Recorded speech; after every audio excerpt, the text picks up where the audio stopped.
what is the problem in Germany during the economic depression? This question you may get, right? So that you should write that it is they have paid damages to the they have paid what war indemnity for the nations and victorious nations.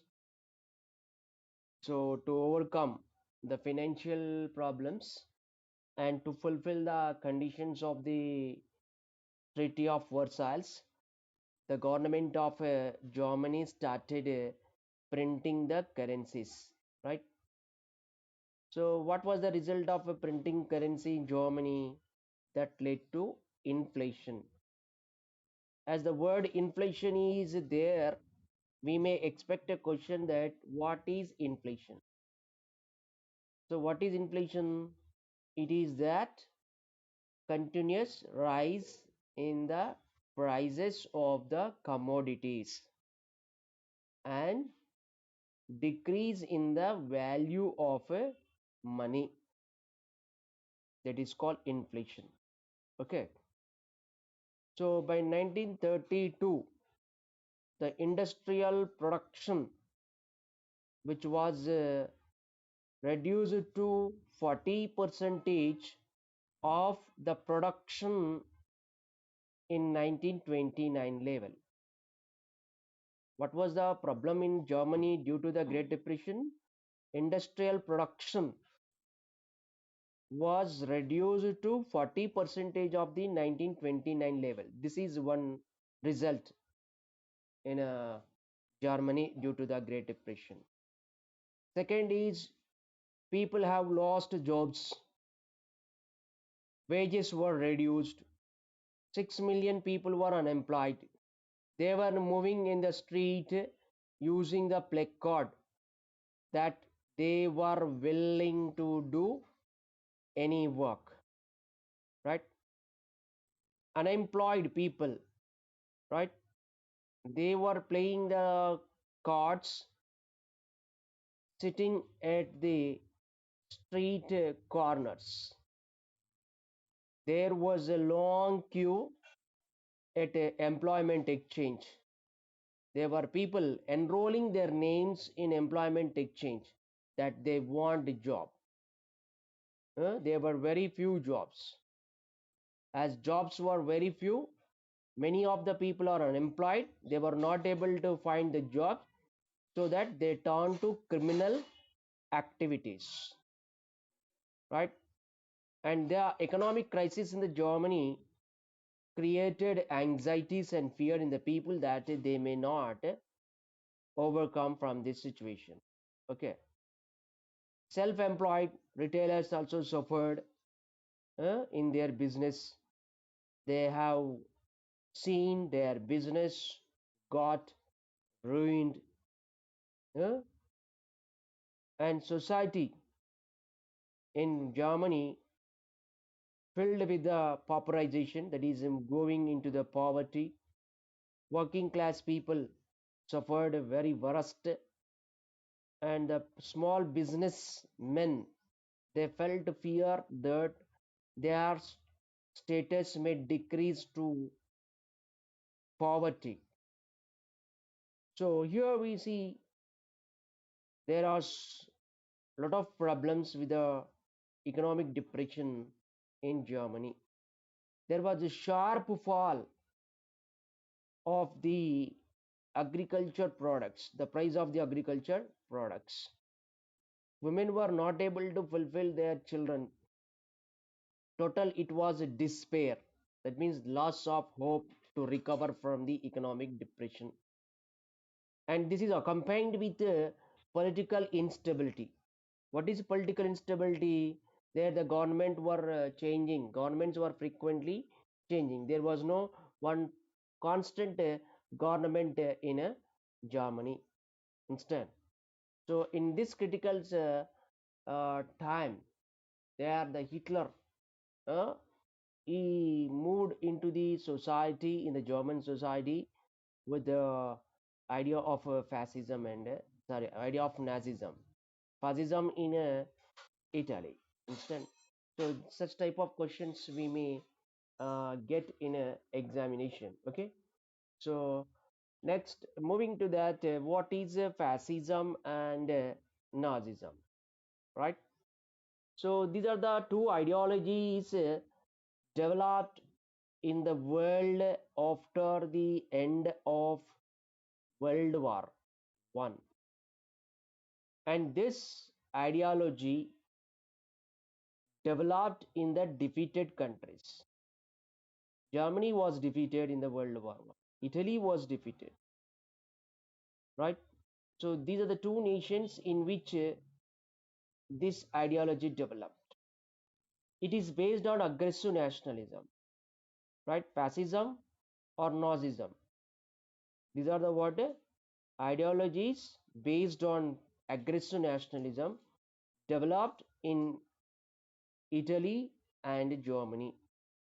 So what is fascism or Nazism? Okay, they give much emphasis on national unity. They prefer what idea of a national unity. Okay, and their idea is to expand their nation's political authority. They do not allow anyone to conflict or to differ the interests within the nation. It means they give top priority for the interest of the nation, right? And they also suppress the what people who does not obey the absolute loyalty. Fascism or Nazism prefers the idea of nation unity, first one. Second one, it believes to expand the nation. Third one, it gives importance to the interest of the nation. Fourth, it ensures the absolute loyalty and obedience to the central power. It was against to the communism and liberalism. Okay, and they wanted to build unity among the people through the dictatorial rule instead. So they believes that worshipping of the state, and there should be devotion to a strong leader in their nation. They believe in extreme nationalism, that is aggressive nationalism. They believe in military conquest, right? What do you mean by military conquest? They wanted to wage war on other nations. It is nothing but what aggressive nationalism. What is extreme nationalism? Huh? It is a feeling towards their nation is very important, and hatred against other nations. That is extreme nationalism, nothing but aggressive nationalism. Huh? They believe in political violence. They believe in war. Okay, and they believe in conquest for the national revival. How to revive the nation? What are the methods in reviving the nation? They believe that if a nation is there, it has to wage war on other nations and conquer the other nations for national revival. That is the principle they believe. Okay, and they also assert that stronger nations means the nations which are stronger, they have the right to expand their nation by removing the what weaker nations. This is the what idea they believe, that stronger nations have the right, and it is the duty of the stronger nations to expand their nation by replacing the what weaker nations. They stand for state controlled capitalism. They oppose socialism and communism. These are the what is some principles in fascism and Nazism. Okay.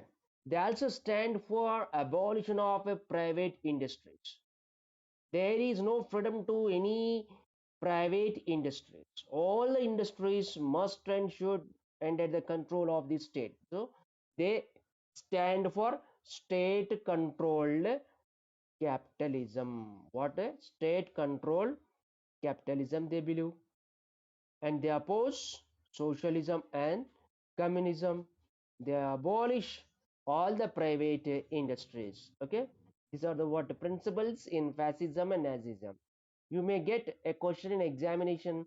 What do you know of fascism? What do you know of Nazism? Or you may get a question that how do you say that fascism and Nazism, fascism and Nazism are based on aggressive nationalism? Justify the statement. Then you should write these the principles. Fascism, Nazism are based on aggressive nationalism.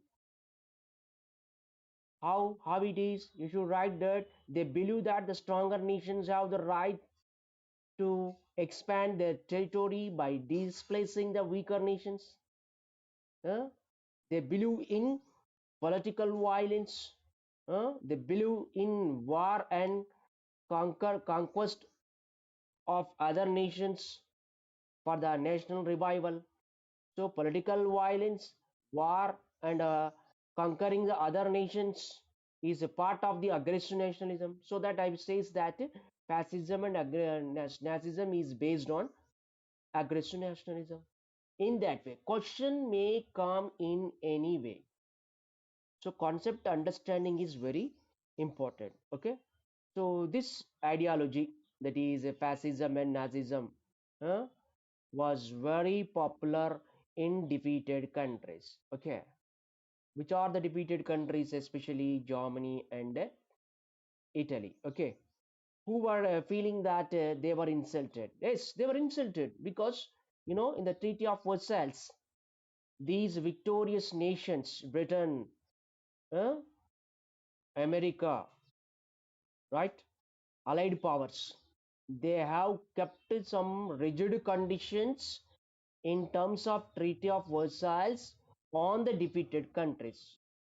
They targeted these defeated countries that they should not turn to powerful nations again. So they what to call by their intensity, okay, by their intentionally these allied nations have kept rigid conditions. So those conditions made the defeated countries to feel that they were insulted. So that in the defeated countries, these ideologies become very popular. Understand? Right? It began with Benito Mussolini, who started the fascism in Italy. Benito Mussolini, right, in 1922. Hitler also started with the name of Nazism in 1933 in Germany. And General Franco also started this ideology uh, in Spain after a long military campaign against the democratic state in 1939.